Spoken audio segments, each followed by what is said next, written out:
Hey, everybody. Welcome to another episode of The Bitter Pill. I'm your host, Jeff Melton. And so tonight I wanted to share a few thoughts about the outcome of the election and why it happened. So, of course, as you all know, uh, Donald Trump has won in both the popular vote and the Electoral College. And so he will be returning to the White House come January 20th. And so, first of all, let's take a look at what just generally what the results were. And then we'll talk about some reactions to the results, some data explaining the results, including a look at the demographics of who voted for whom and some other stuff. So anyway, let's have a look at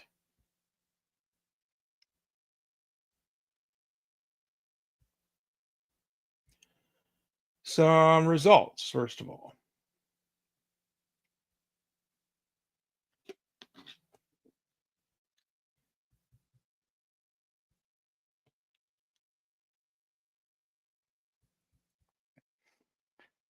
So basically, Donald Trump won with 312 electoral votes to 226 for uh, Kamala Harris. And I assume most everybody watching this is from the United States and know about the Electoral College, but just in case you don't, basically what that means is that the popular vote doesn't actually determine the winner, because in the vast majority of the 50 U.S. states and D.C., uh, the popular vote in each state determines how many so-called electoral votes that state gets. And there are 538 electoral votes altogether, um, with differing numbers in each state depending on their population. Um, so 435 representing the number of members of the House of Representatives, another 100 representing the members of the Senate. And I always forget what the other three come from. If it doesn't come to me, maybe somebody can share that in the comments. But anyway, there are 538, and you have to get 270 to win. So, even though it looks like a big margin, uh, Trump and Vance actually didn't win the popular vote by that much over Harris and Walz. And of course, there have been instances in U.S. history where the candidate who won the popular vote did not win the election. For example, in 2016, Hillary Clinton won the popular vote by over 2%, several million votes over Donald Trump. But, in terms of how the math fell out in terms of how each state's electoral votes went, Trump won that election. So,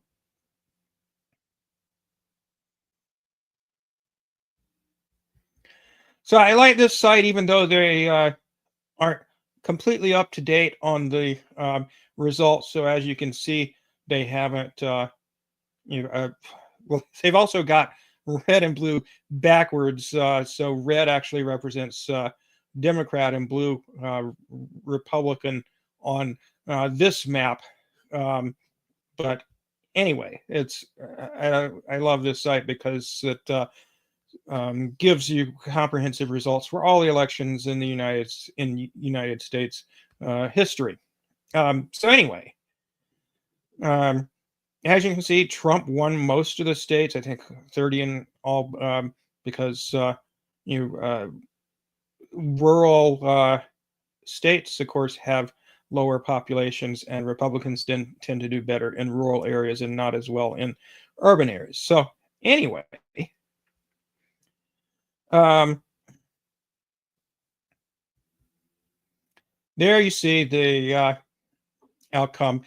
So Donald Trump got about 74 million votes, and Kamala Harris got about 70 million. They haven't entirely finished counting, but for the vast, they have counted the vast majority, and so that's going to be basically the results you see. Trump won by about 4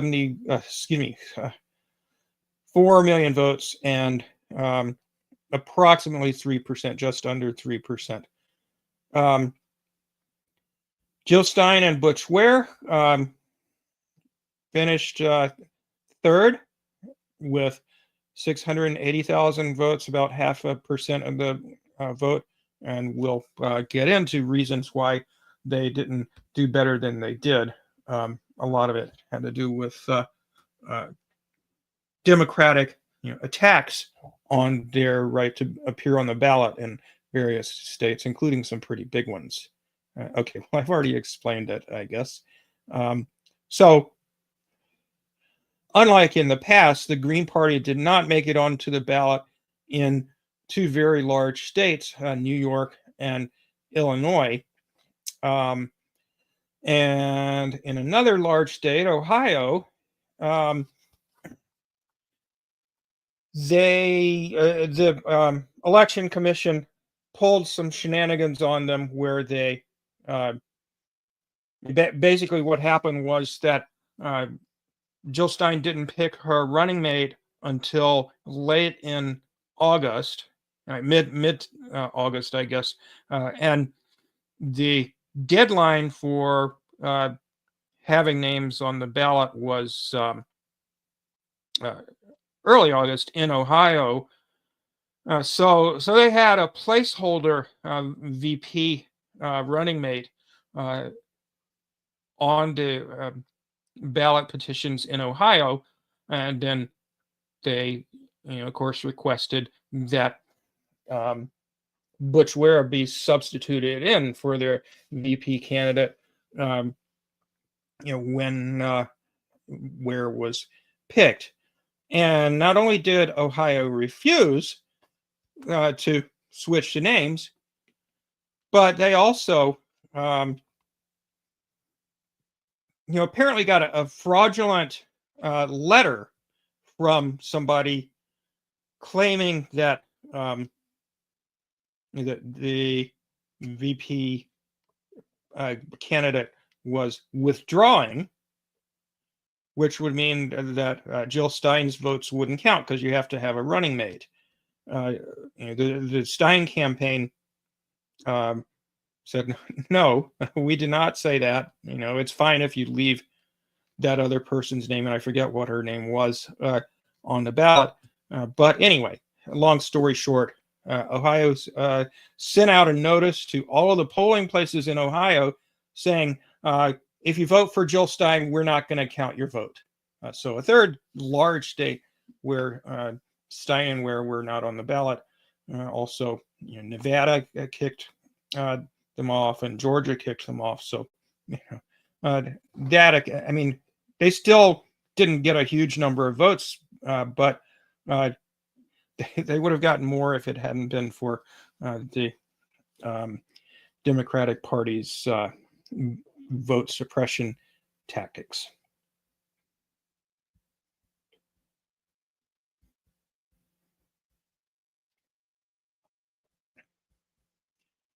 Okay, so just for comparison's sake, let's look at the results for 2020, and that'll start to give an idea of what's going on.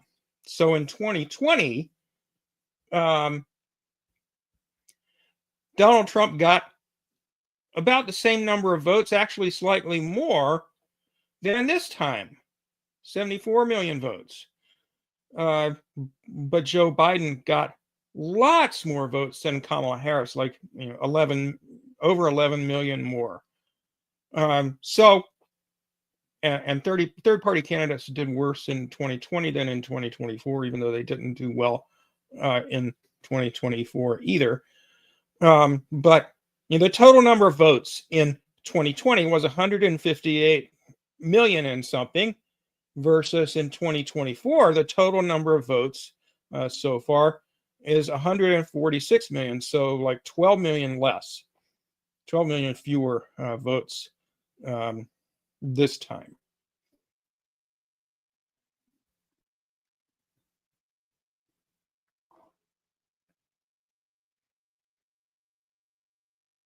So there were a few bright spots for the Green Party.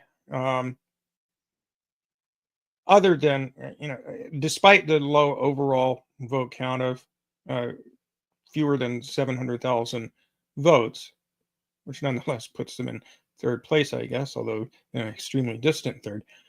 But it's just tough to run for a national office as a third party candidate. There's no way you can have time to campaign as much in person as it would take to overcome the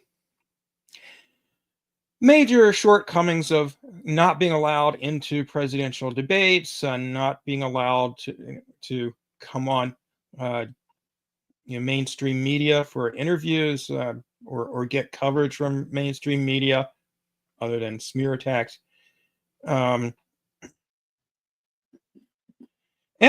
to not be listed on a ballot in a lot of states. There were, I think, a little over half a dozen states where Jill Stein was not on the ballot, or maybe about 10.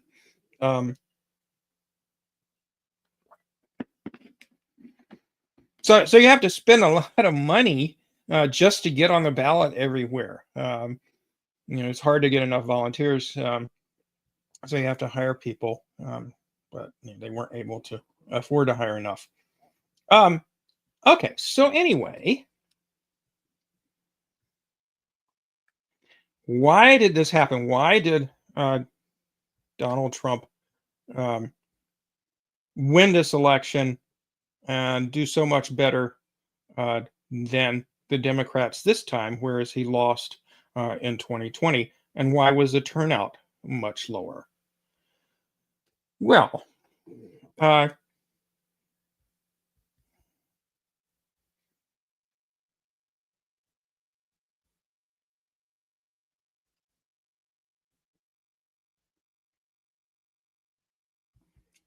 here's one person's thoughts.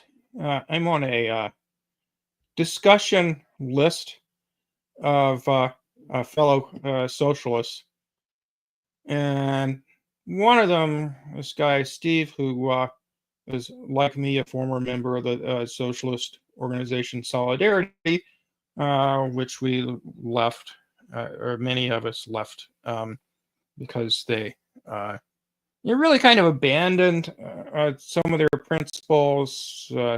Like they originally had a strong principle of independent politics, meaning don't work with or vote for either of the major parties. If you get involved in electoral politics or vote, go for third parties and vote for and try to build third parties.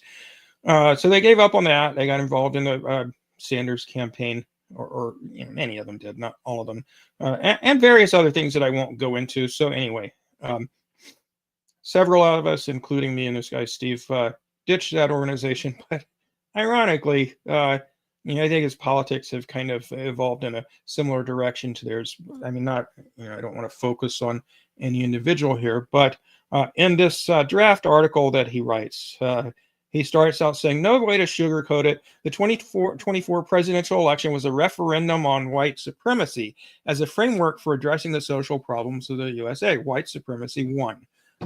So he's basically saying,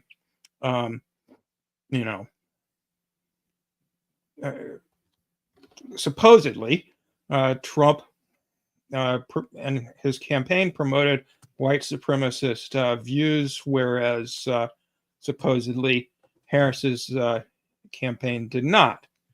And he goes on to say, white supremacy won despite the fact that Donald Trump was a known liar, womanizer / rapist, overt racist, and advocate of totalitarian methods.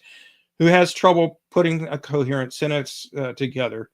Um, Things that in any ordinary political context would have disqualified him from even from being nominated by either the Democratic or Republican parties. Well, you know, obviously, the Democrats had no problem with nominating Joe Biden in both 2020 and 2024, who had all of these qualities.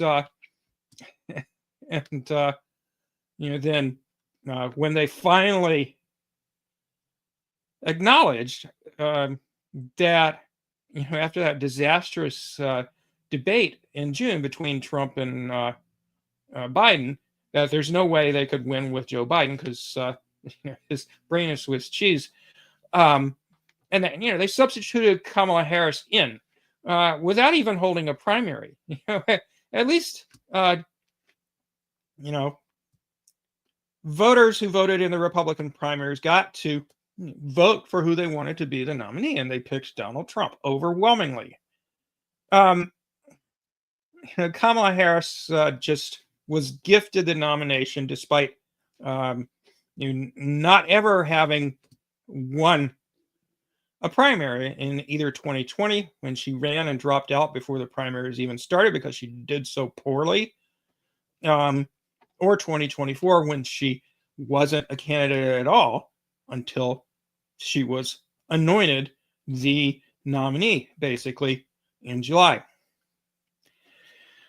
And certainly, one would think that that would be a consideration that voters had, as the undemocratic means by which the Democrats picked their nominee. Which, I mean, you could also say that about how they selected their nominee in 2020 and 2016. So I mean, that begs the question: what does disqualify you from being nominated by the Democratic Party? Basically, what disqualifies you from being nominated by the Democratic Party is if you, in any way, are resistant to the agenda of the Democratic wing of the ruling class. So that was true of Bernie Sanders. Hence, no matter what, they weren't going to pick him, and they had the 1,000 votes of the super delegates to make sure that he didn't get the nomination. Anyway,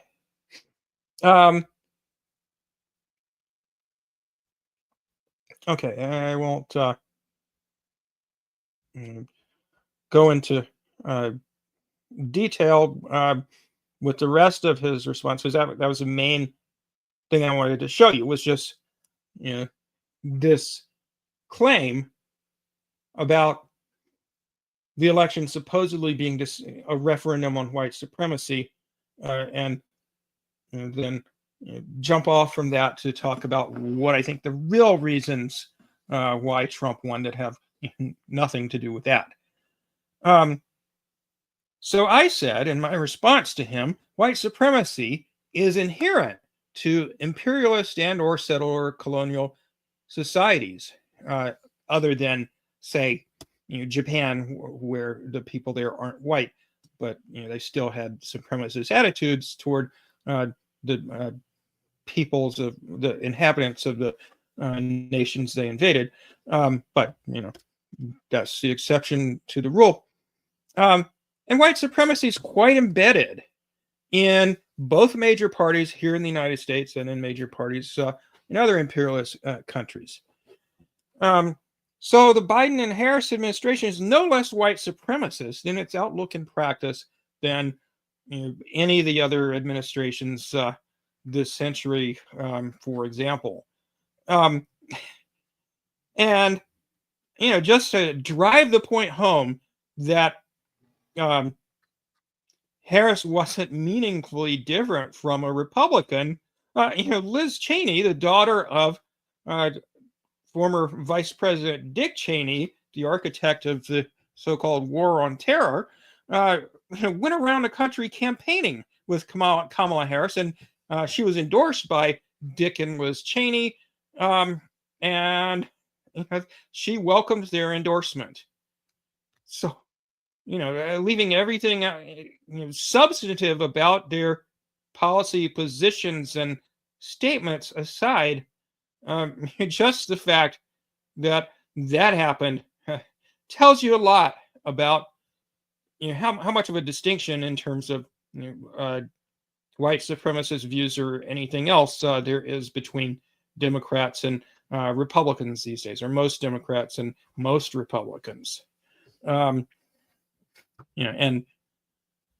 you may have heard my podcast a couple of months ago, or read my article talking about how it used to be the case that we would always say the Democrats were the lesser evil, but still evil, so we didn't want to vote for them. And that was, certainly the approach taken by Ralph Nader and his Green Party campaign, for example. And it was true then, but as I discussed, it's less true now because the Democrats have become just as bad as the Republicans, in my opinion. And I talked about a lot of evidence for that. But anyway, so there isn't that much difference. And of course, the ultimate act of white supremacy, if the perpetrators are white, I guess, is committing genocide, which, of course, the Biden administration is doing, and that lost them a lot of votes. But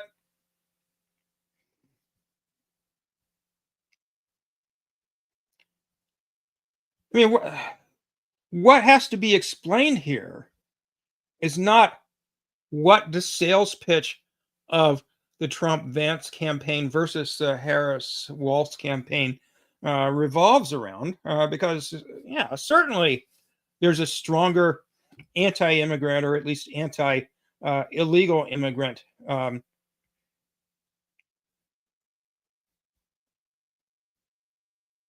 component to their campaign. But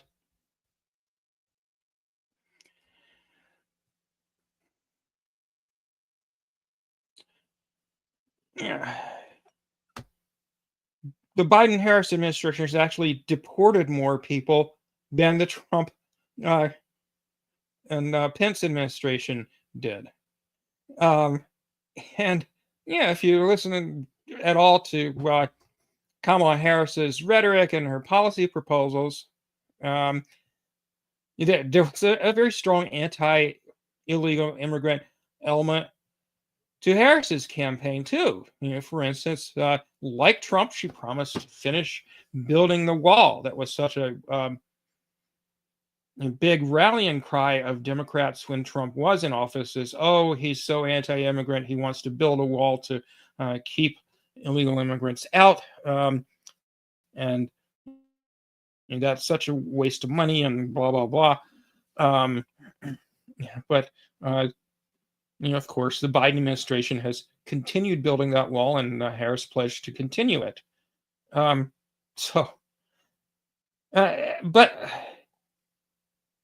the thing that that fellow Steve and lots of other people keep forgetting, that we have to remind ourselves, is what we're trying to explain is not what attracted some people to Trump's campaign in terms of the rhetoric of Trump's campaign, but why did this election turn out differently from 2020 or 2016? That's what you have to explain, is what changed. Because obviously, there's a lot of similarity between the rhetoric and policy positions of Trump this time versus in his previous two campaigns. And he didn't win the popular vote either of those other two times. So clearly, either his anti-immigrant rhetoric or other things that are common to his previous campaigns is not a valid explanation of why he won this time.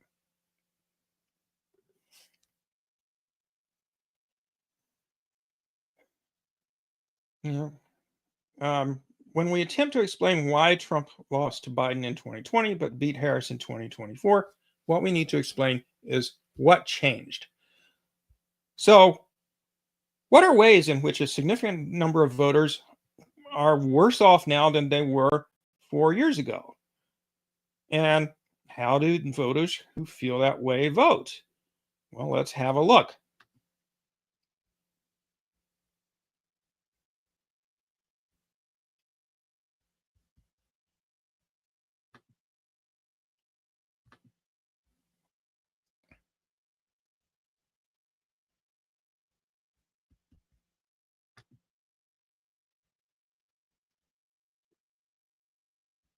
First of all, well, guess what? The majority of Americans do feel worse off now than they did 4 years ago.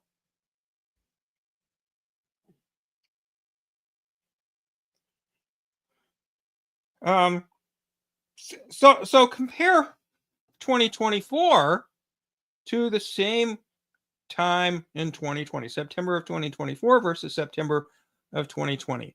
So this time, according to Gallup, 39% of those polled said they were better off now than they were 4 years ago. 52% say they were not better off or worse off. Versus in 2020, 55% said they were better off than they had been 4 years ago, and only 33% said they were worse off.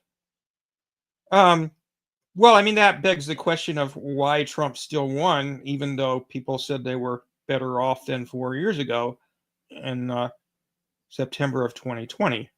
And we'll get to that. But uh, the general thing to keep in mind is that uh, in terms of economic issues and various other things that affect people, how people's lives are going, um, you know, that's going to drive a lot of their decision making about voting, especially for president, because naturally they associate whether they're better off now when they're voting for president than they were 4 years ago when um, in most cases, the incumbent, in this case, the incumbent and VP, became president.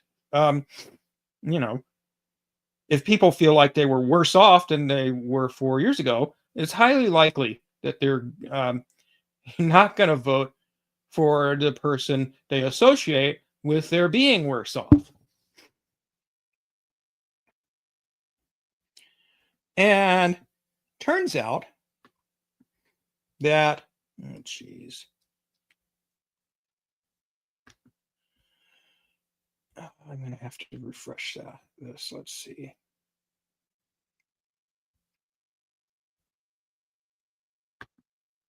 Oh, great. Well, my browser has frozen up here. God, I can't even get back to um,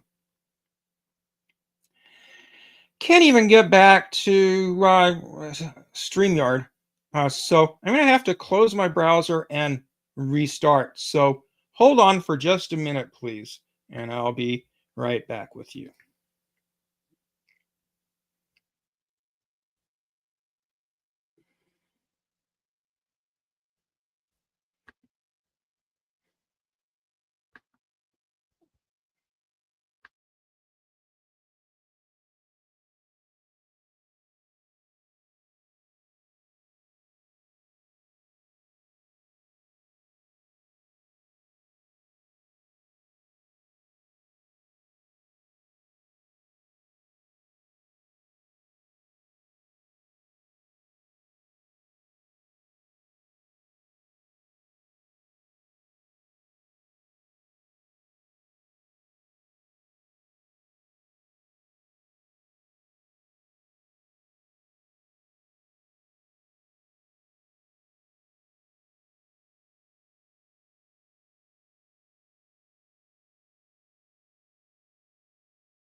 Okay, I'm back. Can everybody hear me okay? Sorry about that. Uh, let's see here. Where were we?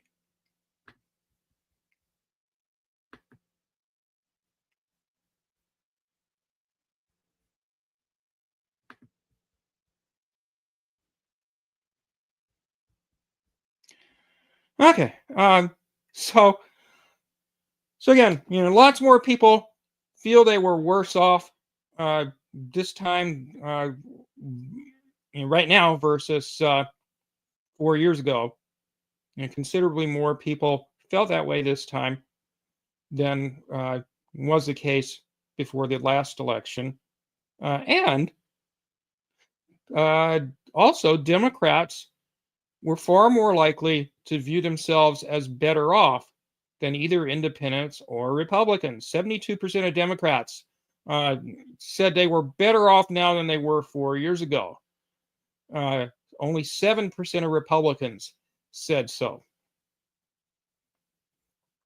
Well, why could that be? Yeah, I mean, your stereotype is, it always was mine growing up, and there was plenty of evidence that this stereotype was correct, that Republicans on average had much more money than Democrats. Well, it doesn't seem like that's the case anymore, actually.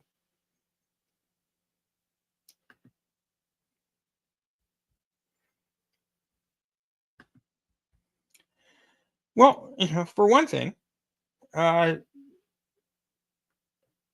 the economy is not good right now. Well, the unemployment rate is low. We're not in a recession or anything, but you know, if you go to the grocery store, what's happened with inflation over the last 4 years? It's the cost of living has skyrocketed. Rent is way up.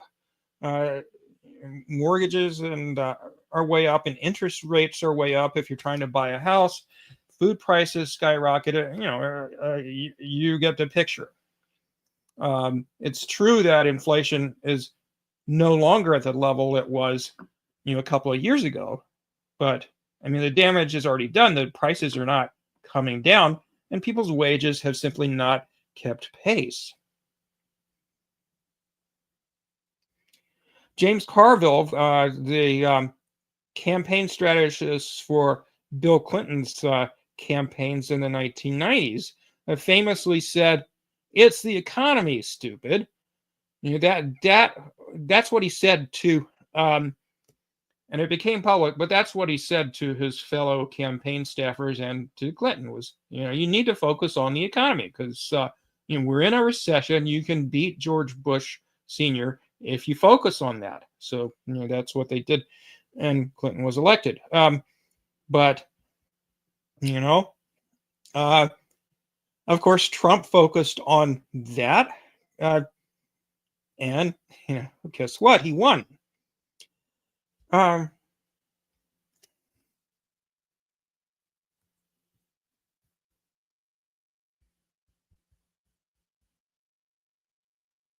Sorry, I didn't mean to stop the screen sharing. Just meant to get rid of that particular tab.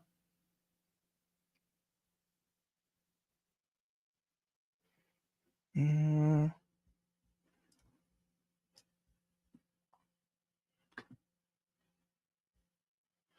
okay, well, you know, why exactly did far more Democrats than Republicans or independents say they were better off now than 4 years ago? Well, we have the data that show why that's the case. In fact,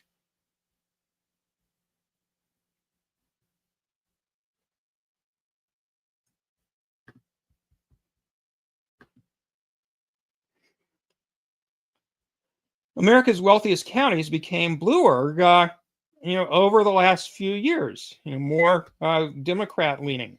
Among the 25 counties with the greatest concentration of households earning more than six figures, Joe Biden won 16 out of the 25. Um, and Trump only won one of them. And things uh, probably have gotten more skewed since then.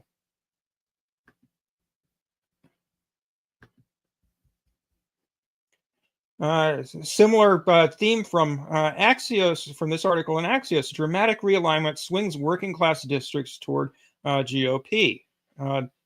So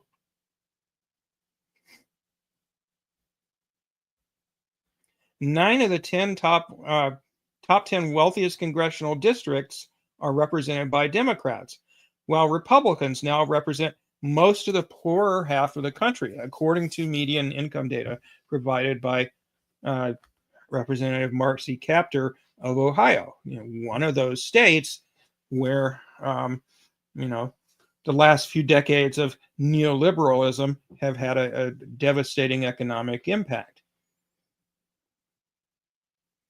Now, it's always been the case that Republicans have appealed more to rural areas and Democrats more to urban areas. That's been true for a long time because urban areas are much more likely to be populated by poorer, or traditionally were more likely to be populated by poor and more ethnic minority sorts of people, whereas rural areas are tended to be overwhelmingly white and not necessarily worse off than the cities. But that's changed, and suburbs, of course, were in the past and still are today the wealthiest areas, um, and traditionally had been fairly white.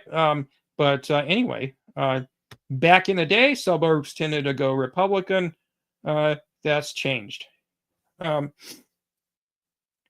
so, lobbyist and political analyst Bruce Melman said Republicans were the party of the country club, and they're increasingly the party of country.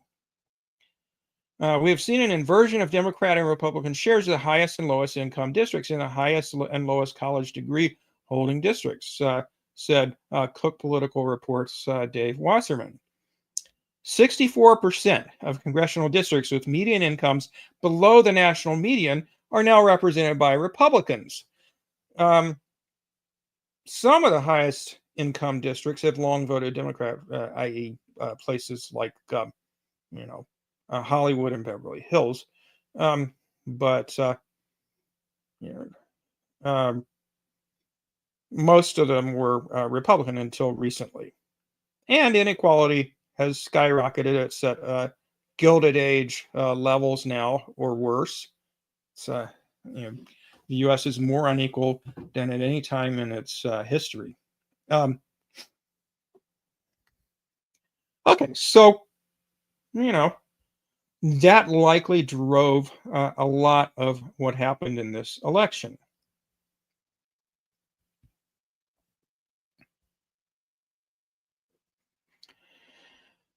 And around 80% of the people who reported that they felt like they were worse off than 4 years ago, which recall is 52% of the population, according to the Gallup survey, said they felt like they were worse off than 4 years ago versus only 39% who said they were better.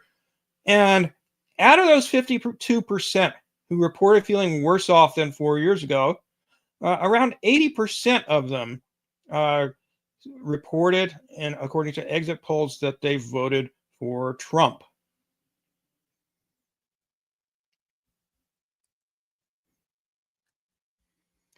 Well, what about the demographics of who voted for who uh, in this election versus in 2020? I mean, that should give us a pretty good idea of what's going on, right? Or as good an idea as we can have without being able to run experiments where we control variables and stuff. Um,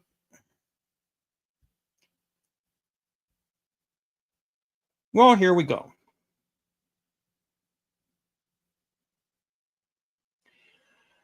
Here's, I think, the key thing to focus on. If this were a referendum on white supremacy, you know, in the sense that um, white supremacy determined Trump's victory this time, but it didn't put him over the hump in 2020. You would expect that white people would be more likely to have voted for Trump than they were in 2020 when he lost by about the same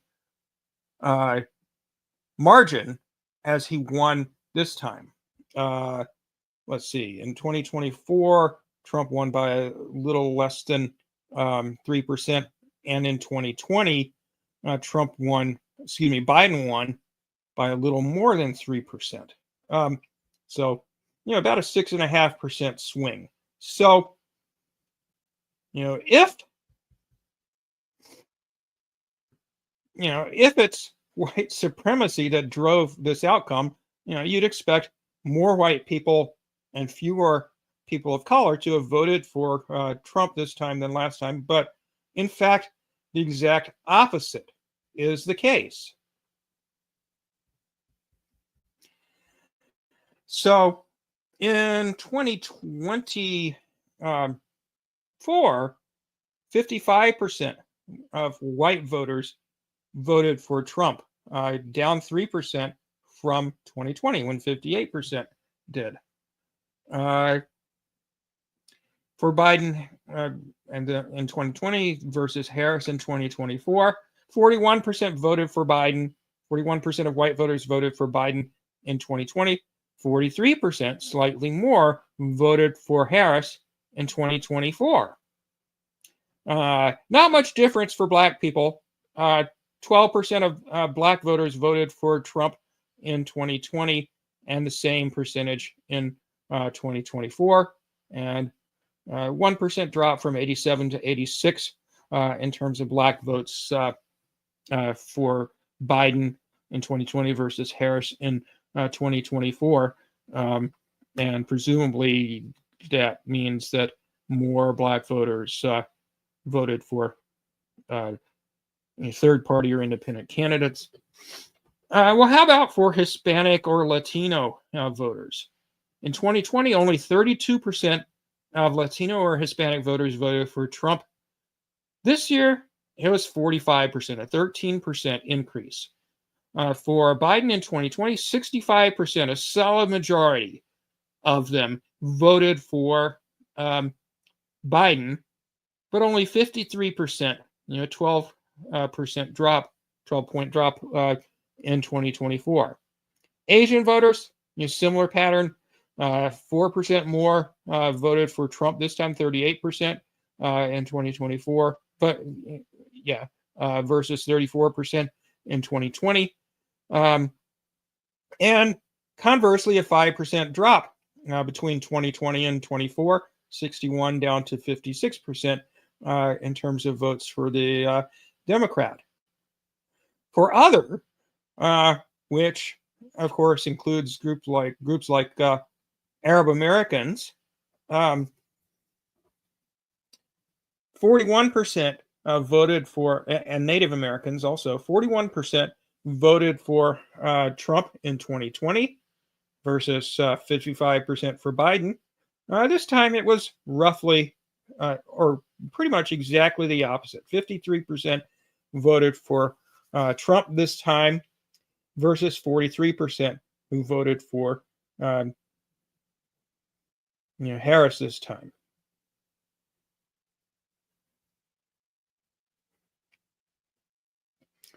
Young voters, traditionally much more Democratic leaning than older voters. Their likelihood of voting for Biden and Harris declined, and their likelihood of voting for Trump went up. So 42% of 18 to 29-year-olds voted for Trump this time, compared to 55% who voted for Harris. And only 36% voted for Trump in 2020, 60% for Biden. Same pattern for, not really much change for the next youngest group of voters, 30 to 44-year-olds, hardly any change. About half in both cases, slightly more voted for the Democrat than the Republican. 45 to 64-year-olds, that swung towards Trump slightly. 53 versus 50 for Trump between 2024 and 2020. 49% in 2020 voted for Biden and only 45% for Harris. For the oldest age group of voters, 65 and over, the total in 2020 was 47% for Biden, 52% for Trump. In 2024, it was 50% for Harris and 49% for Trump. So pretty much a dead heat this time. Education. 2020, people who had never attended college were more likely to vote for Trump, 54% versus 46% for Biden. Whereas this time, the percentage who never attended college went up considerably. For the percentage who voted for Trump, 62% compared to 54% in 2020.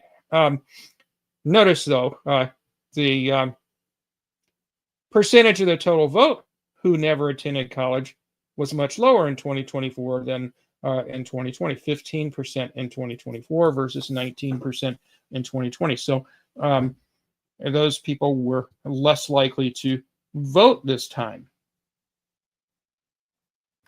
At the other extreme, people with graduate degrees were far more likely to vote Democrat than Republican both times, but also they were a larger proportion of the vote this time, more than voted.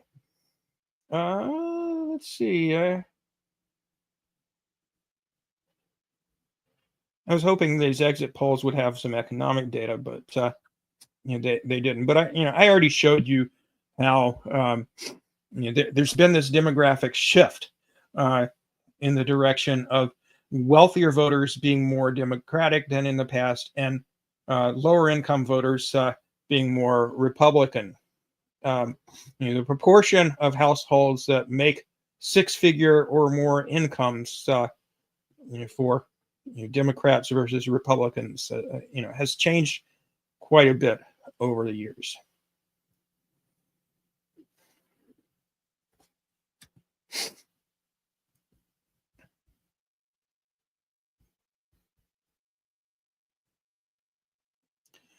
Hi, Dave. Yep, it's the economy. At least for the majority of voters.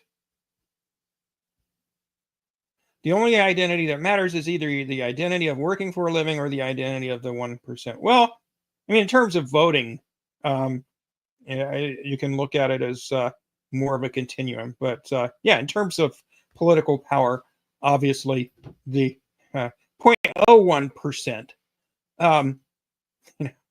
have a whole lot more power than the rest of us, the ruling class. But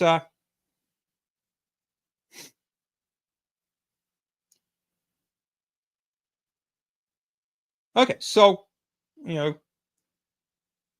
so it's not white voters as you would expect if white supremacy is a driving force, namely the greater degree of focus on immigrants by the Trump campaign versus the Harris campaign. If that were driving it, then you wouldn't see a lot more people of color and slightly less white people voting for Trump this time. That just wouldn't happen. The other thing that tells you that it is that people are satisfied with the Biden-Harris regime rather than any specific ideological appeal of the Trump administration, or the Trump campaign, rather, that's driving this, is when you compare how Trump and Harris did in different states with how other candidates did, or how referendums that were on the ballot did. So, of course, overall, the trend was in the same direction. As you probably know, not only did Trump win, but also the Republicans won enough seats to take the majority in the Senate. And last I heard, they had slightly, but not substantially, expanded their majority in the House. So, just as Biden had all three branches of government, excuse me, all three branches other than the Supreme Court, the president's, the White House, the Senate, and the House, all the lawmaking or law passing branches of government. Those were all Democratic in 2020 when Biden was elected, versus now Trump's got the trifecta, so to speak.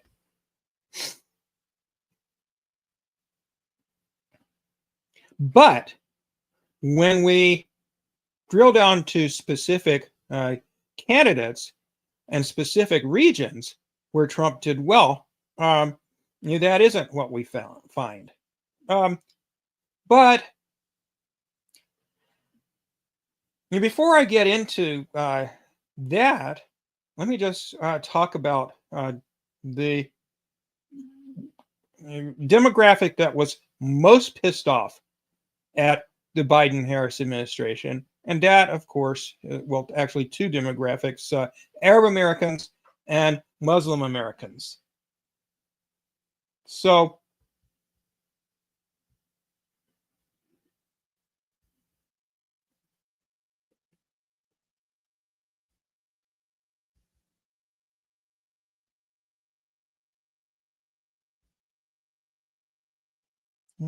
that's not it. Sorry, I gotta look for.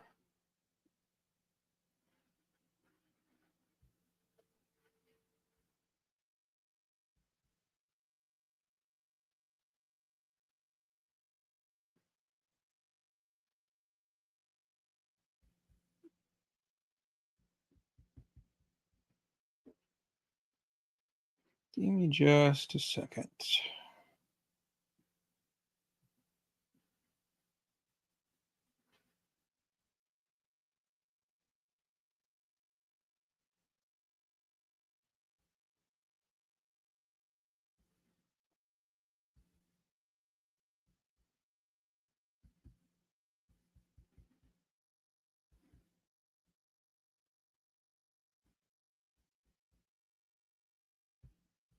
Okay, so I thought this was kind of interesting when I was Googling around for commentary on the Muslim and Arab votes.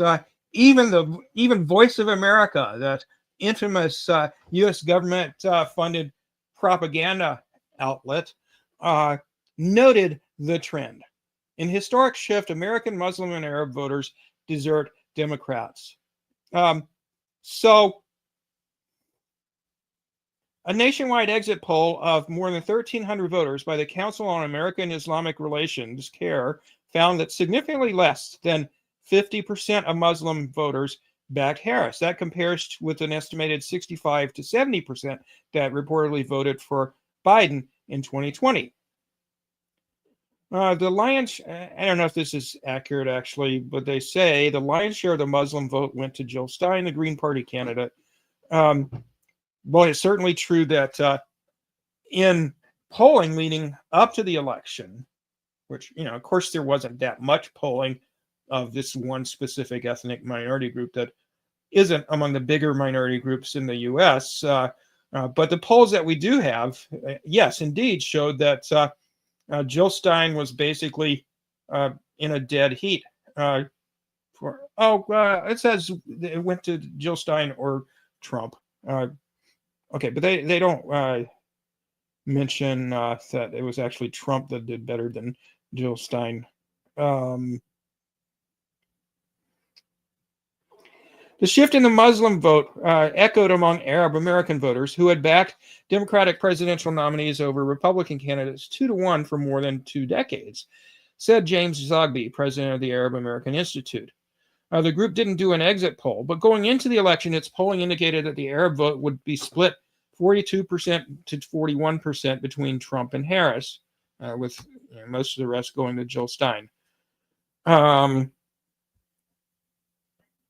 in both cases, both Arab Americans and Muslim Americans, there's about a little under 4 million estimated Arab Americans, as a little under 4 million Muslim Americans, and of course, many Arab Americans are not Muslim, and many Muslim Americans are not Arab. But there's still a fairly big overlap, and they're a very diverse group in terms of their political views as well. But for at least the majority of this century, since 2000, they have both groups have voted more Democratic than Republican on the whole. But if you look at what happened in Michigan, which has among the larger Arab American populations in the country, and thus also a fairly large Muslim American population, you can clearly see what happened. In Dearborn, Michigan, the city with the largest number of Arab American people in the country, little over half, or about half, I guess, of a little under half of approximately 100,000 residents are Arab American. Another town in the Detroit area, both of these towns are in Wayne County, the county that Detroit is in, Hamtramck, which is the only Muslim majority city in the U.S. There was also big votes for Trump and for Stein compared to in the rest of the country. So in Dearborn, Trump got 42% of the vote. Harris got 36% of the vote. So Trump won, in Dearborn, Michigan, roughly half Arab American, compared to 2020 when Biden got nearly 70% of the vote, and obviously Trump lost pretty big. Jill Stein received 18% of the vote in Dearborn. As far as I know, that's the largest percentage of the vote that Stein, that the Green Party received in any significant sized area of the country. In Hamtramck,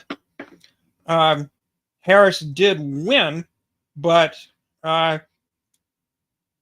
in 2020, Biden got 85% of the vote in Hamtramck, the Muslim majority city. Whereas in 2024, Harris got 46%, whereas Trump got 43%. Jill Stein got 9%.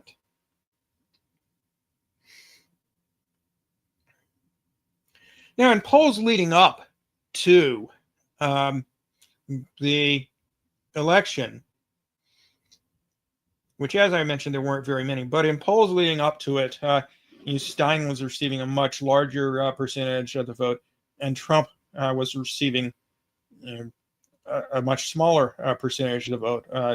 Stein, and I forget if it was, I think it was Muslim Americans, where Stein and Harris were basically tied in the poll that they did, and Trump was a distant third. um, among Muslim Americans across the country. Among Arab Americans, similar figures, with Trump receiving a bit more, and Stein receiving a bit less. But Stein was very competitive. Well, what happened? Well, a couple of things happened. For one thing, the Harris campaign, as you know, if you followed the election campaign closely, basically went out of their way to insult and disparage and dismiss Muslim and Arab American voters and their concern with the genocide in Gaza, which, of course, unlike for the rest of the country, was certainly the number one concern for Muslim and Arab American voters. So, whereas these two groups overwhelmingly supported Democrats in the last election and several of the previous elections, or every previous election since the turn of the century,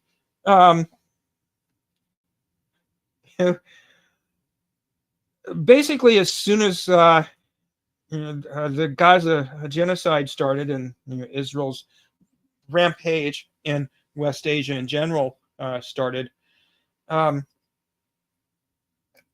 support for the Biden administration plummeted. So Joe Biden went from receiving something like 70% of the vote nationwide among both Arab Americans and Muslim Americans in 2020. By 2023, by the end of 2023, Joe Biden was polling at about 15% in the Arab and Muslim American populations.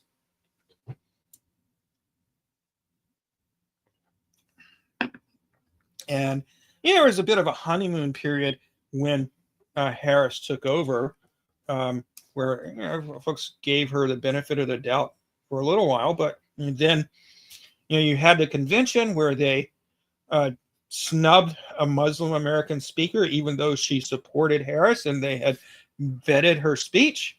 That, of course, pissed a lot of people off. Harris kept refusing to meet with Muslim or Arab voters. Never came to Dearborn to campaign, herself. She sent surrogates, I guess. Bill Clinton was one of the surrogates who showed up, I think, to Hamtramck, maybe, or maybe it was Detroit. I forget, but he was just very insulting and condescending toward Muslim and Arab voters. There was the infamous campaign appearance where Kamala Harris was interrupted by protesters, protesting the genocide. And she told them, if you want Trump to win, keep saying that. Otherwise, I'm speaking. So basically telling them, shut up. I don't care about the genocide. And just, a long list of just alienating the Muslim and Arab American communities even more so than they had been by the Biden-Harris administration's unconditional support for Israel's rampage in Gaza and elsewhere in the first place. And she certainly didn't do anything to help. In contrast to that, whereas Trump has a history of disparaging Muslims, and of course there was the attempt to, which was invalidated by the Supreme Court, the attempt to restrict immigration from certain Arab countries or Muslim majority countries, so-called Muslim ban. Trump, at some point, or his staff at some point, realized, hey, this is an opportunity to win some votes here if we shift our rhetoric toward Muslim and Arab voters and, tell them we support peace in the Middle East, and you actually talk to them. So Trump actually visited Dearborn and Hamtramck, And the mayor of Hamtramck, as well as the mayor of Dearborn Heights, which is a town next to Dearborn, actually wound up endorsing Trump. Whereas a local grassroots, or not just local, but predominantly in Michigan, grassroots group, the Abandon Biden organization, which later became the Abandon Harris group after Harris became the nominee, endorsed Jill Stein and told people, whatever you do, don't vote for Harris, but you please vote for Jill Stein. That's who they endorsed. But in any case, Trump salvaged a lot of the Muslim vote by shifting his rhetoric and actually talking to and being respectful towards Muslim and Arab voters, which he hadn't been in the past. And also, interviews with Muslim and Arab American voters leading up to the election suggested that they were starting to get concerned that Harris was going to win because the polls were extremely close. And for them, the number one priority was to defeat Harris, which, unlike us folks who support left-wing third parties like the Green Party, who, we're not Democrats and we haven't been in a long time, Muslim and Arab voters were strongly supportive of Democrats in the past. So even if they just vote for a third-party candidate and don't actually vote for Trump, their doing that obviously hurts the Democrats. And that was their aim. They wanted to make sure that Harris was punished for the Biden and Harris administration's continuing unconditional support for Israel with weapons and intelligence and diplomatic support and on and on and on. Sanctions against countries supporting the Palestinians like Iran, etc.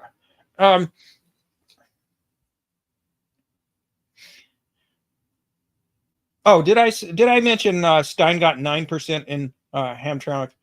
I don't know if I did or not, and 18% in Dearborn. Okay, so as the election got closer and the polls continued to be extremely tight, which of course the polls, as they have been the last few years, were skewed a little more toward the Democrats for the most part than how the election results actually came out. But it was looking like it was going to be, as close an election as, say, Bush and Gore in 2000. Didn't turn out that way, but it was looking like it. So, a lot of Arab and Muslim voters in Michigan, which is a swing state,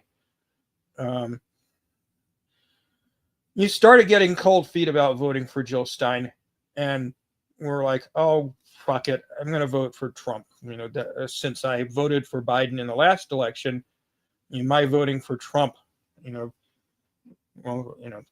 costs him even more than my voting for Jill Stein would. And, I want Harris to lose. So, long story short, a lot of Muslim and Arab Americans who were very favorable toward the Green Party's anti-genocide campaign, staunch opponents of of Israel,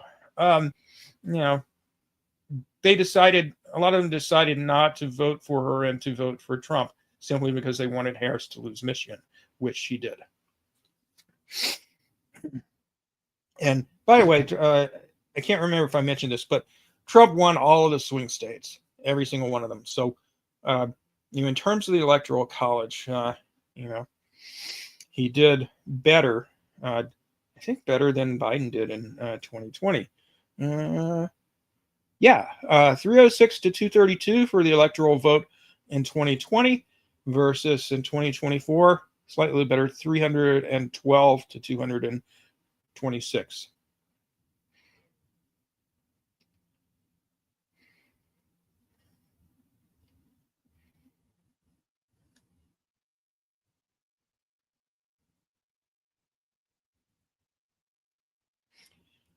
How Arab and Muslim voters turned their backs on the Democrats is another. This is another outstanding analysis of this aspect of the election.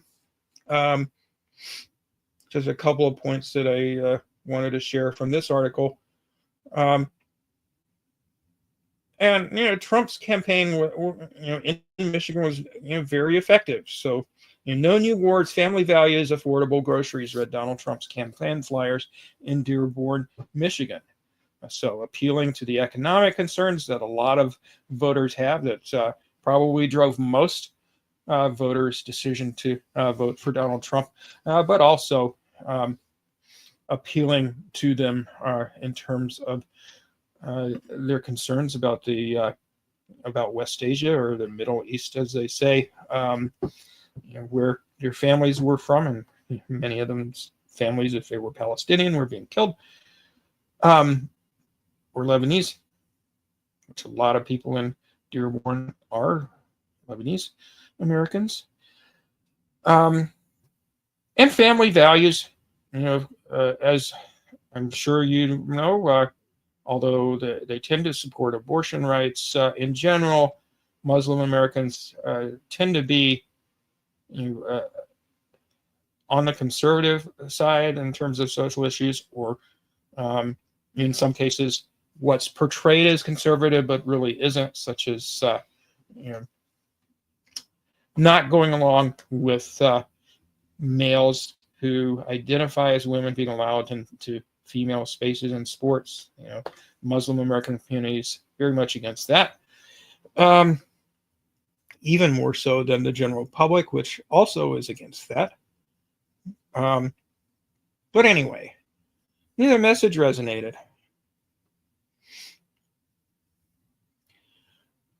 So Trump won Michigan by over 84,000 votes, whereas he had lost it by about 150,000 in 2020. And there are about 300,000 Arab American or Muslim voters in Michigan.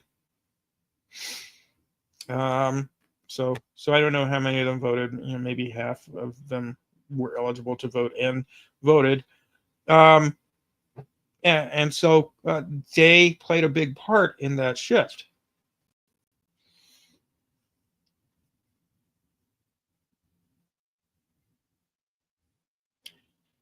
Why would Muslims support lying Kamala Harris when she embraces Muslim-hating and very dumb person Liz Cheney? Asked Trump at a campaign rally. Her father brought years of war and death to the Middle East. He killed many Arabs, many Arabs and Muslims, Trump added to rapturous approval. The Muslim American, Arab, and Arab American communities abandoned Harris in droves. Our goal was to consolidate all our votes within third parties, and we were well on our way to achieving that until the final weeks leading up to the election, said, I'm sorry, I'm not going to be able to pronounce this correctly, but I'll try.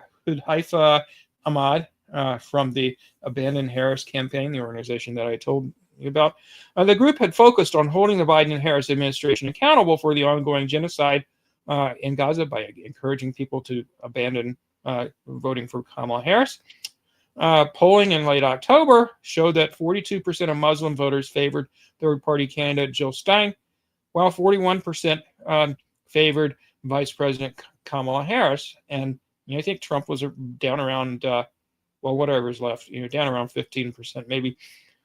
This was in sharp contrast to 2020, when CARE polling revealed 71% of Muslim voters planned to vote for Biden. By 2024, this crucial voting bloc had dramatically collapsed. The Muslim vote in the U.S. is estimated at over 1 million voters, particularly strong in Michigan, Pennsylvania, and Georgia.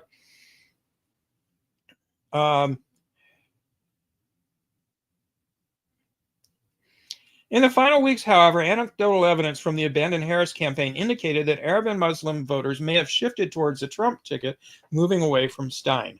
Two things happened, said Ahmad. Firstly, Kamala Harris touted the endorsements of the Cheneys and began campaigning with them, antagonizing the Arab and Muslim communities, who, of course, experienced the Iraq War waged by primarily directed by her dad, Dick Cheney, the vice president of George Bush.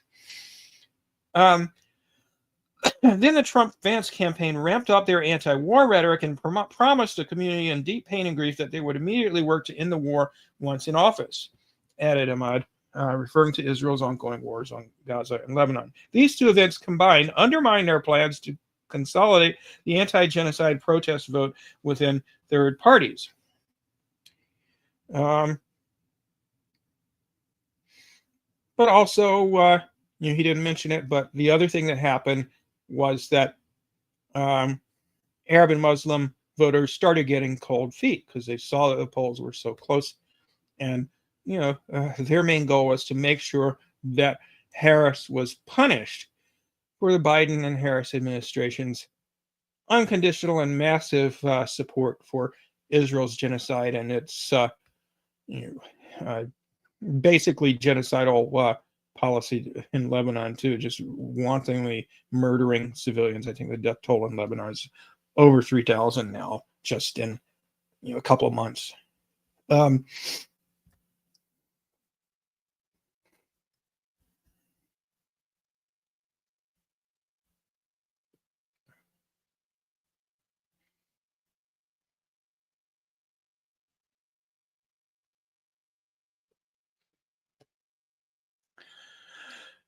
Okay, well, I guess I've pretty much covered that. So,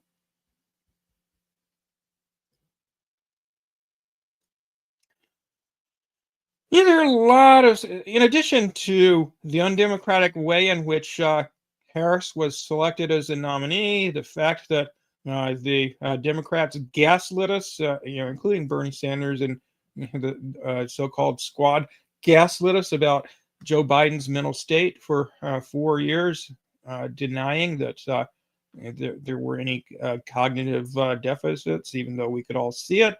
But then, they couldn't deny it any longer. Once we all saw that horrible debate performance by Joe Biden in June, where he said stupid things like, "We finally beat Medicare," and just utter incoherence. But in addition to all that, just the record from beginning to end has been terrible. Obviously, at least for the Arab and Muslim American communities, the genocide in Gaza and the other violence by Israel was the major factor. But also, of course, we had the rampant inflation, Biden's ending of all the pandemic-related economic relief programs. So, Bernie Sanders was bragging about how Joe Biden was the most progressive president since FDR because of all the economic support that families were getting during the pandemic. The paid pay to families who were unemployed due to the being laid off by the pandemic, and a moratorium on evictions, and expanded Medicaid, and various other programs. All that was ended by Biden. People are still getting sick a lot more often than they did 4 years ago because Biden didn't fix the pandemic. He just made people think it was gone, as did the Centers for Disease Control. Even though, as you probably know, people still regularly get COVID. It still causes impairment for months or years afterwards in a minority of people, so-called long COVID. A couple million people can't work now. They're disabled from it. And, people are just having more health problems now than they did before COVID. Economic inequality has increased. I don't know why I haven't mentioned this because I've talked about it so much over the past 3 years, but, Biden has made sure that the U.S. proxy war against Russia, the world's biggest nuclear power, keeps going. You know, uh, just think how many, how much we could do for people here at home if we weren't spending tens of billions of dollars both on the um, Israel's wars and Ukraine's war with Russia. Climate change is getting worse and worse. Its effects are getting worse, and there's not been meaningful climate change action from the Biden administration. As we've talked about before, record oil drilling. Our infrastructure is still decaying. Uh, there's so many things, and not all of them are things that the average voter knows about, but there are enough of them, particularly how things that are screwed up about the economy have affected their daily lives. I forgot to put this in my list, but of course, one of Biden's campaign promises was to raise the minimum wage to $15. They acted like they were going to push for it. They had the majority in both the House and Senate. They passed the House and could have passed the Senate. It was a tie vote. Kamala Harris, as the vice president, has the power to cast votes in the Senate to break ties. She refused to do that. So the $15 minimum wage didn't pass, and that is, the Biden administration is directly responsible for it not passing. Just they broke the railroad workers strike. Just on and on. So, Bernie Sanders is full of shit. Anyway.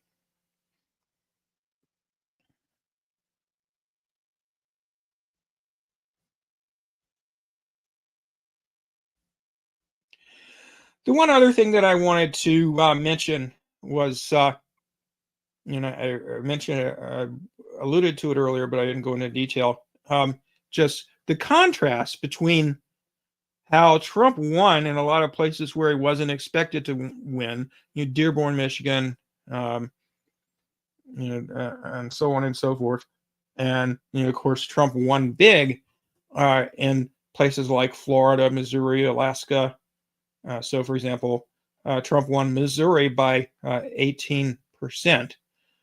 And yet, the voting didn't go that solidly in favor of Republicans, or didn't go in favor of Republicans or conservative issues at all in some places, like Dearborn, for example.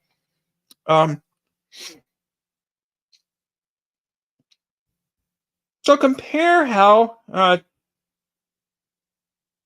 the election results came out in Dearborn, where Trump only narrowly lost Dearborn. What was it?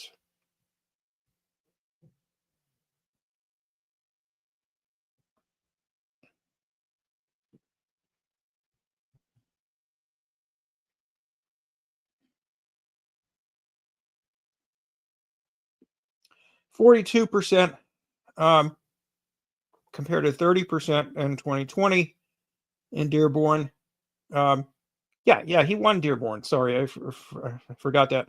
Harris got only 36%, whereas Biden got nearly 70% in Dearborn in 2020. Jill Stein got 18%. So Trump won Dearborn, a heavily Democratic district. In Hamtramck, Harris did win, but just barely, 46 to 43. So basically, Biden got in 2020 got double Harris's vote in 2024. Well, more than that, because more people turned out in 2020. Harris overall got 11 million fewer votes than Biden did in 2020.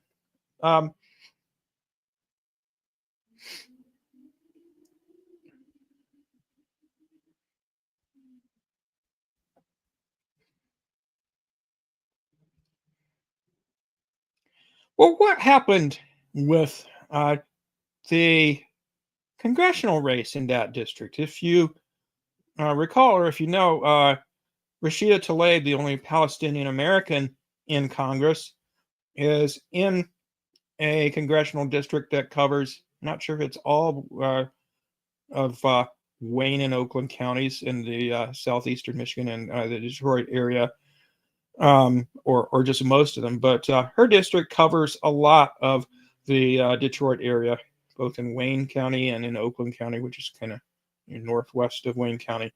And I don't know specifically what the vote totals were in Dearborn and Hamtramck for Rashida Tlaib, but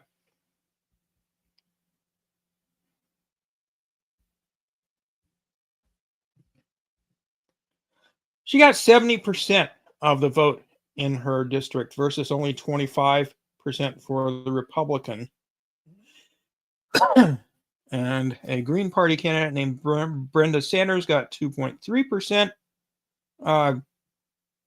WCP is, I forget the name of the party, but it's a leftist party, a socialist party that's just in Michigan. Their congressional candidate got 2.6%, so even better than the Green Party candidate. But in any case, I don't have it here in front of me, but off the top of my head, I think I recall Tlaib getting something like 61% in Dearborn. And it's a little lower because Rashida Tlaib, like the rest of the Democrats, or almost all of the rest of the Democrats, is very much on board with the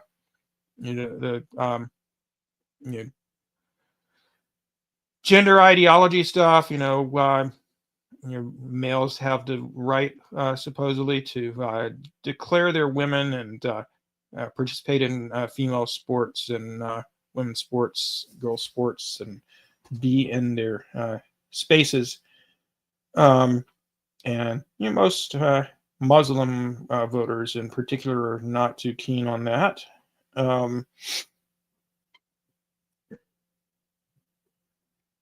But still, she got over 60% in Dearborn, whereas Kamala Harris got, 36%.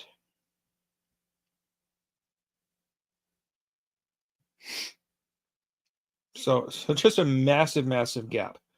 Similarly, her colleague Ilhan Omar, who is the only other congressperson who has been very consistent on the Israel-Palestine issue, got a lot more support in her congressional district than Kamala Harris did.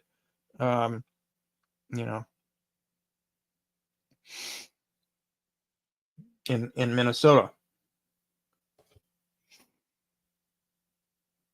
Now, I haven't had a chance to look at how Harris did in the specific district where Tlaib is in, but there's still a difference. Now, the other thing that was very much contrary to the notion that this was some sort of major ideological shift in the direction of Trump is the fact that referendums in a lot of the very same states that went solidly for Trump, that promoted various progressive agenda items, such as an increase in the minimum wage or paid leave or paid sick leave. They passed in some of the same places that went very heavily for Donald Trump.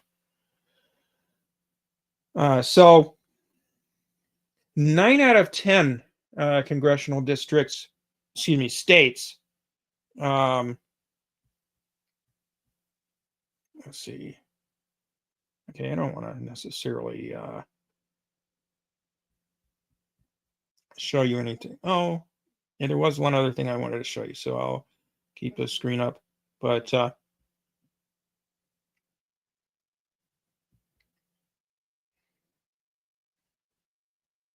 let's go back to this.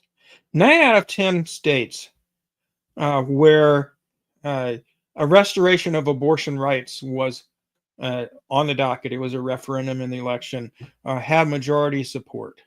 And these were all state. Well, I guess there were one or two where Harris won those states, but in all the states that went for Trump, where there was a referendum introduced to restore abortion rights that had been restricted in the wake of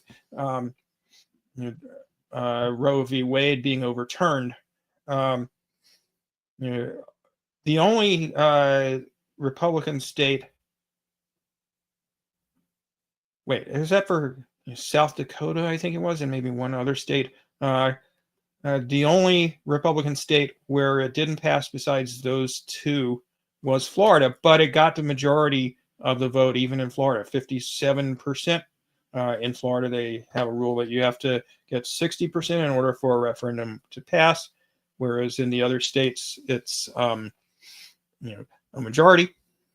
But anyway, so in most of the states where abortion rights restoration was a referendum item, it passed, and a lot of those states were ones where Trump won. So, for instance, in Missouri, Trump won by 18%, 58 to 40. But the ballot measure to restore abortion rights passed by about the same margin as Trump won by. So Missouri is a very red state, but they support abortion rights there. Also in Missouri, there was a referendum on the ballot to increase the minimum wage to $15. That also passed by a pretty solid margin. Okay, let me show you this.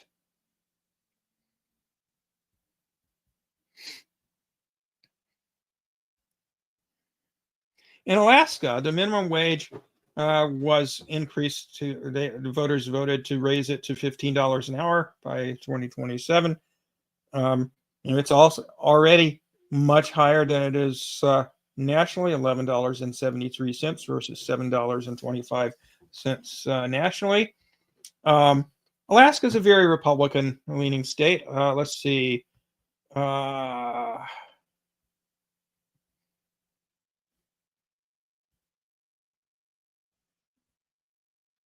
It's 2024. Alaska. Trump won by 15% in Alaska, 55.5 to 40.5. But the ballot measure passed by a pretty solid margin. In Missouri, the minimum wage was raised to $15. Which isn't enough, but it's still lower or higher than it is in a lot of states.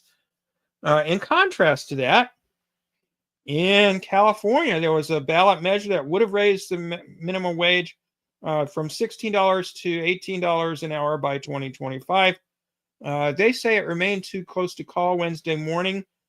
With many ballots still to be counted, 52% of voters had rejected the plan. And I've heard since then that it ultimately was rejected.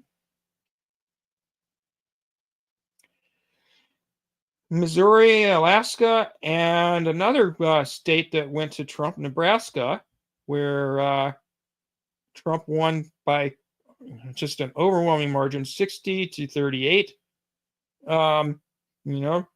They passed a measure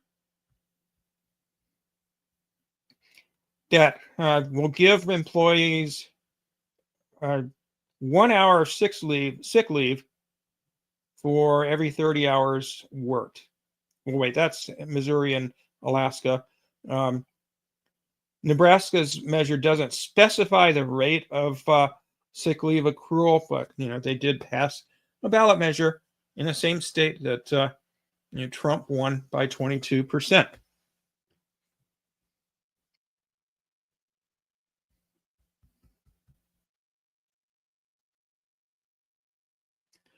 It was also a measure to raise the minimum wage. I believe it was a measure to raise the minimum wage. I don't have it in my bookmarks here, so I can't say for sure. But um, in Massachusetts, there was a bill to, a ballot measure to raise the minimum wage that failed.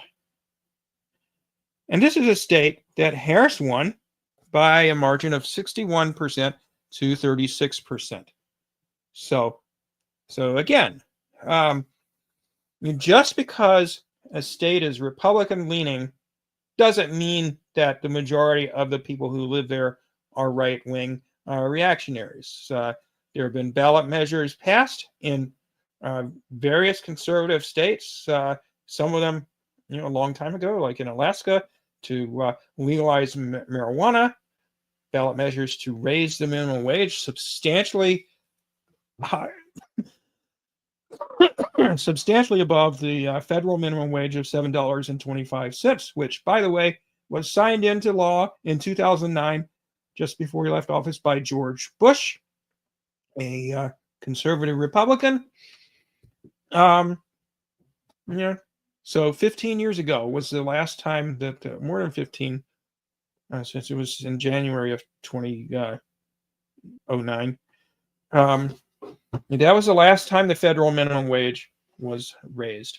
And Biden and Harris had the opportunity to raise the minimum wage to $15, and they made some excuse and didn't do it. California voters had it, where Harris won by 18%, well, almost 19%, 57.92 to 39.34. They rejected an increase in the minimum wage. Massachusetts, which Harris won by just like 25%, they rejected an increase in the minimum wage. Missouri, where Trump won by 18%, they passed a raise in the minimum wage to $15. So you see my point. So, the notion that votes for Trump were cast either because Trump is more explicitly white supremacist, specifically anti-immigrant, than Harris, or that just generally being more conservative on social issues. That doesn't seem to be the case, because all these progressive ballot measures passed, and in some places, progressive Democrats, Rashida Tlaib, Ilhan Omar, and probably some others, won,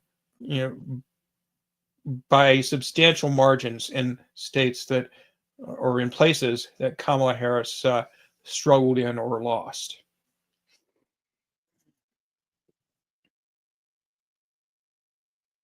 One last thing I wanted to share with you, since I did put it in the title, I guess I should say something about it.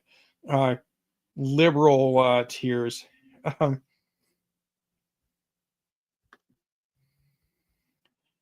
There have been a lot of videos posted on TikTok and other places of liberals crying about the outcome of the election, and saying they were going to leave the country and so forth, and telling people who voted for Trump how horrible they are, even saying that when they found out that their mother voted for Trump, they cut off all communication with her, or wouldn't show up to Thanksgiving dinner or what have you, as well as some, quite revealingly racist comments, such as "Fuck Latinos and Arabs. Hope you all get deported and banned.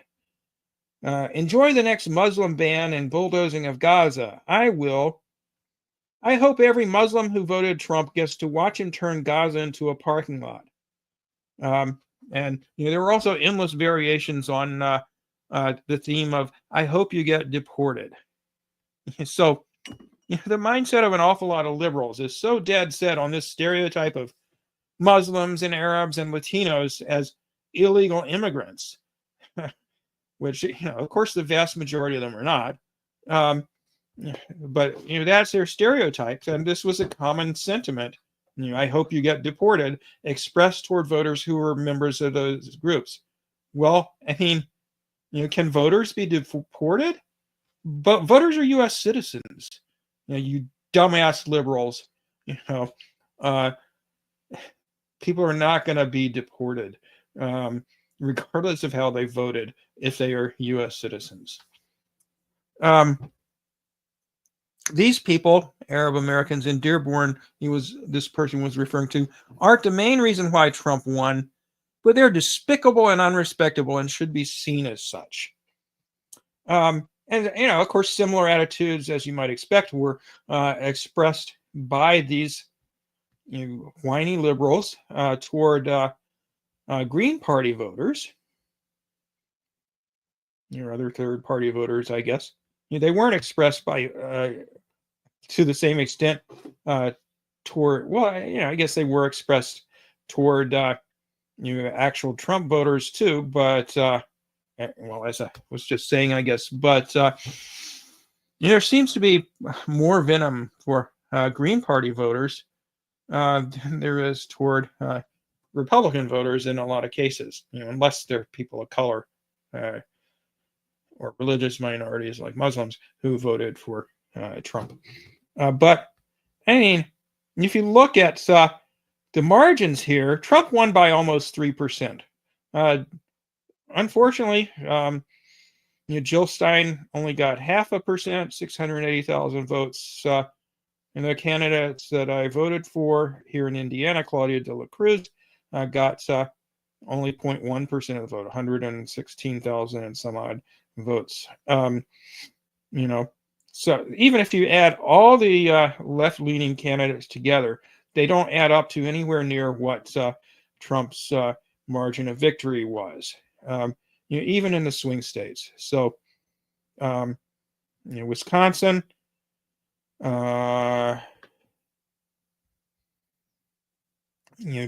Trump beat Harris by 31,000 votes. Jill Stein got only 12,000. Michigan, Trump won by 1.5%. Jill Stein got 0.8%.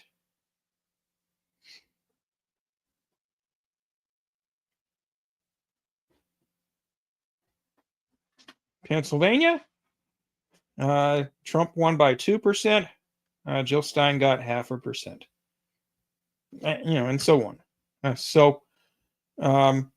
I mean, I'd be fine with Jill Stein getting a lot higher percentage of the vote, or Claudia de la Cruz, or even Cornel West getting a lot higher percentage of the vote. And there actually being a plausible argument that could be made that votes for third-party candidates cost Kamala Harris the election, particularly in places like Michigan, where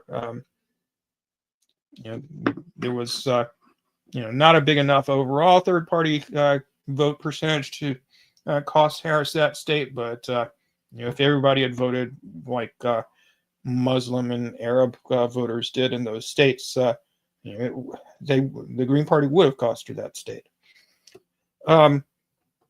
Anyway,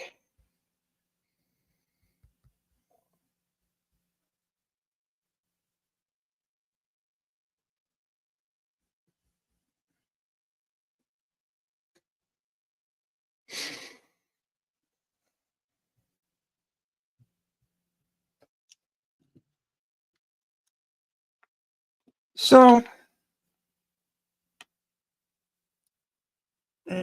obviously we can't run controlled experiments to be able to, where we create alternative scenarios where we could pin down for sure what the causes of Trump's victory and Harris's defeat are. But we can get a pretty good idea from polling data, from comparing results of that race versus elections for other offices like Congress and ballot measures. We have extensive conversations with people about why they voted the way that we did. Lots and lots of interviews with people regarding that. I highly recommend, for instance, Rania Khalek's interviews on Breakthrough News with Arab American voters in Dearborn, Michigan. So we have a pretty clear picture, I think, of why Trump won this time, but didn't in 2020. And in 2020, I forgot I was going to come back to the issue of why Trump lost in 2020. When voters didn't say, on average, that they were worse off than they were in 2016. And just as in general, James Carville's slogan of "it's the economy, stupid," seems to be generally true as far as being the main driver of how people vote. Economically, are they better or worse off than they were 4 years ago? In the case of the 2020 election, as I'm sure we all remember, it's the pandemic, stupid, is what you could say about that election. Because even though the U.S. government did a number of good things as far as trying to combat the pandemic, so Operation Warp Speed, producing a vaccine very quickly, and it later turned out that it didn't do as well as at preventing people from getting infected with COVID as had been hoped at first, before the virus went crazy with evolution. But it did keep people alive and kept them from getting as sick as they would have been otherwise. There were all sorts of measures taken, not necessarily encouraged by Trump, but taken anyway to reduce the number of infections.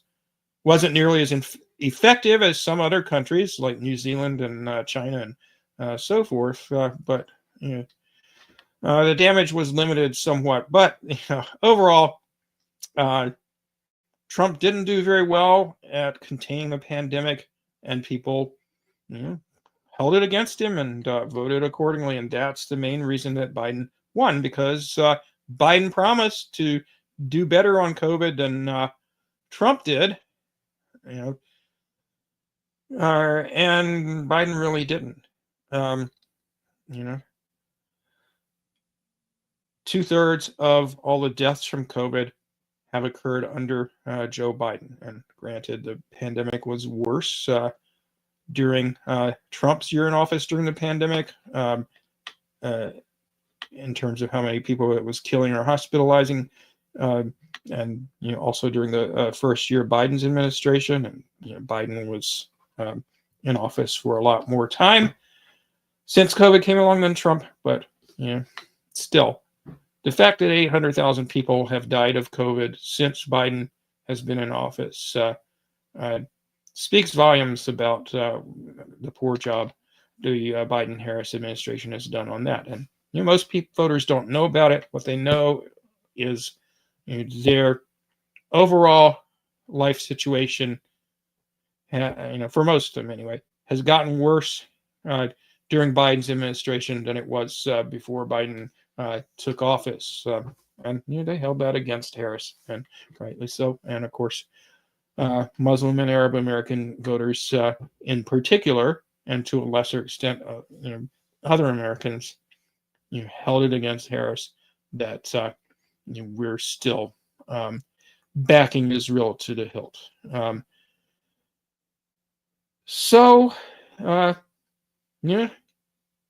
I think we have a pretty clear picture of what happened.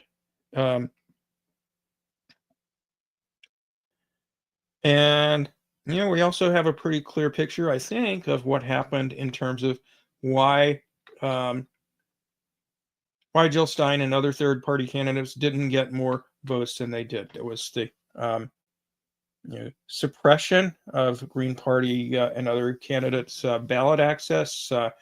Jill Stein said in interviews recently that the Democrats actually spent more money to try and keep them off the ballot or to wait, air attack ads or billboards against her campaign than the campaign itself spent. So I think the Stein campaign spent something like $2 million, compared to $1 billion by the Harris campaign. About half of that for the Trump campaign. Oh, that's another thing I should mention, but forgot to, is the majority of the ruling class is on Harris's or the Democrat side, which of course hasn't always been the case, but in recent years it has been. So the vast majority of the major media support Democrats, and rich people, billionaires, and so forth, and corporations have donated more to the Democratic Party or to Democratic candidates than they have to Republican candidates, by quite a lot this time. And even so, Harris still lost. So that really speaks volumes both about what a poor candidate she's been and what a poor record the administration that she represents has had. All right, well, gosh, I've been going for almost 2 hours now. Thank you for staying with me this long. It's kind of past my bedtime now, so I will sign off for now. Take care, and I will see you next time.